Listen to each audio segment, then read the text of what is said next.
আসসালামু আলাইকুম। আশা করি আল্লাহর রহমতে আপনারা সকলে ভালো আছেন। আমার হাতে দেখতেছেন এটা হলো শাক। এই শাকটা কিন্তু অনেক উপকারী। অনেকে জানে আবার অনেকে জানে না। কীরকম উপকারী?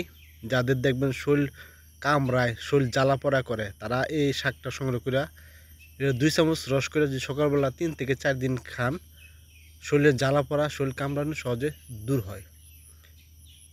আর আরেকটা জিনিস দেখবেন রাত্রেবেলা অনেকে ঘুমাইতে গেলে যখন আপনি ঘুমাইতে যান, যখন ঘুমানোর সময় হয়, ঘুমাইতে গেলে দেখবেন চোখে ঘুম আসে না, এরকম অনেকটা সময় পার হয়ে যায়।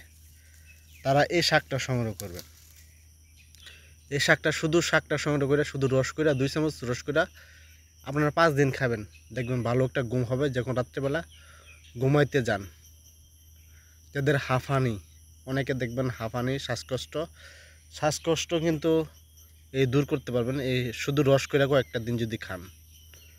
আর যাদের হাই প্রেশার রোগী, মানে প্রেশার কন্ট্রোল করতে পারেন না, এই প্রেশারটা সহজেই কন্ট্রোল রাখতে পারবেন এটা রস খেলে। আর বিশেষ যে একটা, যাদের শরীর খুবই দুর্বল লাগে, খুবই ক্লান্ত লাগে, মানে শরীরে শক্তি পান না, তাদের জন্য এই শাকটা একদম 100% কাজ করব। আপনার যে শারীরিক দুর্বলতা সহজে দূর করব, শরীরের শক্তিটা সহজে বৃদ্ধি করব। আর এটা কিভাবে খাবেন? অনেকে প্রশ্ন করে বা এটা কিভাবে খাওয়া যায়। এটা আসলে অনেকভাবে খাওয়া যায়, তবে বেশিরভাগ মানুষ এটা শাক হিসাবে মানে তরকারি করে রান্না করে খায়। এভাবে খেতে পারেন।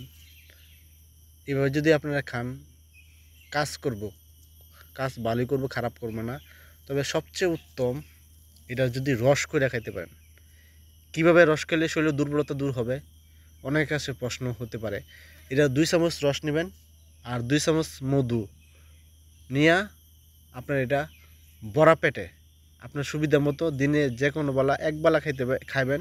আপনার 10 থেকে 12 দিন খেয়ে দেখেন, আপনার দুর্বলতা দূর হবে, শরীরের শক্তিটা সহজে বৃদ্ধি হবে।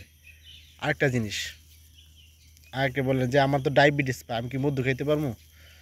না, এটা মধু খাওয়ার দরকার না। তারা এটা রস করবেন, 2 চামচ পরিমাণ রস করবেন আর হাফ চামচ মধু করবেন।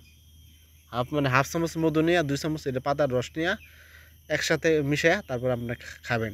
আর যদি মধু একবার নাই খেতে পারেন, শুধু এটা রস করে খাবেন, দেখবেন ইনশাল্লাহ দুর্বলতা দূর হবে, শরীরের শক্তিটা সহজে বৃদ্ধি হবে। যারা ভিডিও দেখতেছেন, ভিডিও যদি উপকার পান, অবশ্যই আপনারা এই পেজটার মধ্যে ফলো দিয়ে রাখবেন। আমি নতুন নতুন ভিডিও যখন আপলোড করি আপনারা সহজে দেখতে পাবেন। আর আমার ইউটিউব চ্যানেলটা সাবস্ক্রাইব করবেন, আপনাদের সাবস্ক্রাইব অনেক অনেক মূল্যবান।